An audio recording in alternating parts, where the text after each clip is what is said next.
Hey guys ಎಲ್ರಿಗೂ welcome back ಇನ್ನೊಂದು ವಿಡಿಯೋಗೆ. ಸೊ ಇವತ್ತಿನ ವಿಡಿಯೋದಲ್ಲಿ ನಾನು ವಿಡಿಯೋ ಮಾಡ್ತಿರೋ ಕಾರಣ ಏನಪ್ಪಾ ಅಂದ್ರೆ ಹೌದು, ಬಿಗ್ ಬಾಸ್ ಟೀಮ್ ಇಂದ ಹೀಗಷ್ಟೇ ಒಂದು ಪ್ರೊಮೋ ಬಿದ್ದಿರುವಂತದ್ದು.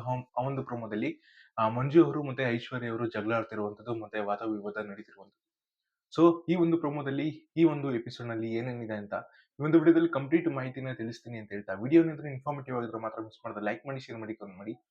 ಫೇಸ್ಬುಕ್ ಅಲ್ಲಿ ಯಾರಾದ್ರೂ ನೋಡ್ತಾರೆ ಮಿಸ್ ಮಾಡದೆ ಫಾಲೋ ಮಾಡಿ ಅಂತ ಹೇಳ್ತಾ ವಿಡಿಯೋನ ಶುರು ಮಾಡೋಣ. ಎಸ್, ಮೊದಲನೇದಾಗಿ ಈಗ ಬಂದಂತ ಪ್ರೊಮೋದಲ್ಲಿ ಬಿಗ್ ಬಾಸ್ ಅವರು ಮನೆ ಮಂದಿಗೆಲ್ಲ ಒಂದು ಟಾಸ್ಕ್ ಕೊಟ್ಟಿರುವಂತದ್ದು ಏನಪ್ಪಾ ಅಂದ್ರೆ, ಧನರಾಜ್ ಅವರು ಈ ಒಂದು ಪತ್ರಿಕೆಯನ್ನ ಓದ್ತಾ ಇದ್ದಾರೆ. ಏನಪ್ಪಾ ಅಂದ್ರೆ, ಆ, ಈಗ ಈ ಮನೆಯಲ್ಲಿ ಆ, ಅಂದ್ರೆ ಯೋಗ್ಯತೆ ಇಲ್ಲದಿರುವಂತ ವ್ಯಕ್ತಿಯನ್ನ ನೀವು ಬೆನ್ನಿಗೆ ಚೂರಿ ಹಾಕ್ಬೇಕು ಅಂತ ಒಂದು ಟಾಸ್ಕ್ ಕೊಟ್ಟಿರುವಂತದ್ದು. ಅದೇ ರೀತಿಯಾಗಿ ಪ್ರತಿಯೊಬ್ಬ ಸ್ಪರ್ಧಿಗಳಿಗೂ ಕೂಡ ಅವರ ಒಂದು ಬ್ಯಾಕ್ ಕೊಟ್ಟಿರುವಂತದ್ದು, ಅಂದ್ರೆ ಅವರ ಒಂದು ಬ್ಯಾಕ್ ಗಾರ್ಡ್ ನ ಕೊಟ್ಟಿರುವಂತದ್ದು. ಸೊ ಅದಕ್ಕೆ ಮನೆ ಮಂದಿಯೆಲ್ಲ ಒಂದು ಮನೆ ಮಂದಿಯಲ್ಲಿ ಒಬ್ಬ ಸ್ಪರ್ಧಿ ಒಬ್ರ ಮೇಲೆ ಆ ಕಾರಣಗಳನ್ನ ಕೊಟ್ಟು ಬೆನ್ನಿಗೆ ಚೂರಿ ಹಾಕ್ಬೇಕಾಗತ್ತೆ. ಇದೊಂದು ರೀತಿ ನಾಮಿನೇಷನ್ ಅಂತ ಹೇಳಿದ್ರೆ ತಪ್ಪಾಗಲ್ಲ. ನಾಮಿನೇಷನ್ ಪ್ರಕ್ರಿಯೆ ಅಂತ ನನ್ ಪ್ರಕಾರ ಅನ್ಸುತ್ತೆ. ಇದು ನಾಮಿನೇಷನ್ ಪ್ರಕ್ರಿಯೆನೇ ಅನ್ಸುತ್ತೆ. Yes sir.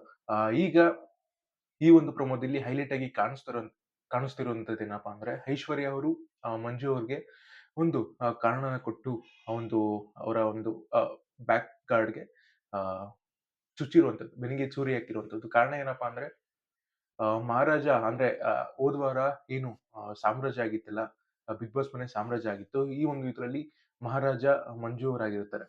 ಸೊ ಈ ಒಂದು ನಡುವೆ ಅವರು ಫಿಸಿಕಲ್ ಆಗಿ ಒಂದು ಟೀಮ್ ಮೇಲೆ ಅಟ್ಯಾಕ್ ಮಾಡಿದ್ರು. ಮತ್ತೆ ಸಿಂಹಾಸನಗೋಸ್ಕರ ಶಿಶಿರ್ ಅವ್ರ ಮೇಲೆ ಫಿಸಿಕಲ್ ಆಗಿ ಟಾರ್ಗೆಟ್ ಮಾಡಿ ಈ ತರ ಮಾಡ್ತಾ ಇದ್ರು. ಫಿಸಿಕಲ್ ಆಗಿ ಅಟ್ಯಾಕ್ ಮಾಡ್ತಾ ಇದ್ರು ಅಂತ ಐಶ್ವರ್ಯ ಅವರು ಒಂದು ಮಾತನ್ನ ಹೇಳ್ತಾರೆ. ಈ ಒಂದು ಕಾರಣನ ಕೊಡ್ತಾರೆ. ಇದಕ್ಕೋಸ್ಕರ ಮಂಜು ಅವರು ಸೆಲ್ಫ್ ಡಿಫೆನ್ಸ್ ಮಾಡ್ಕೊಳ್ಳೋದಕ್ಕೆ ಅಟ್ಯಾಕ್ ಮಾಡದೆ ಇರೋದಕ್ಕಾಗುತ್ತಾ? ಮತ್ತೆ ಯಾವ ರೀತಿ ನಾನು ಅಟ್ಯಾಕ್ ಮಾಡ್ಬೇಕು? ನನ್ನ ಸಿಂಹಾಸನಗೆ ನಾನು ಆ ಸೆಲ್ಫ್ ಡಿಸೆನ್ ಸೆಲ್ಫ್ ಡಿಫೆನ್ಸ್ ಮಾಡ್ಕೊಂತೀನಿ.